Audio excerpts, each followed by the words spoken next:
Slovakia. Right now I'm in a small city called Selamze, and I'm here for a story project.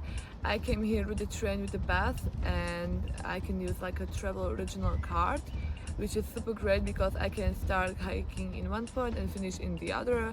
So it's super transparent and useful, and I met some amazing new people here.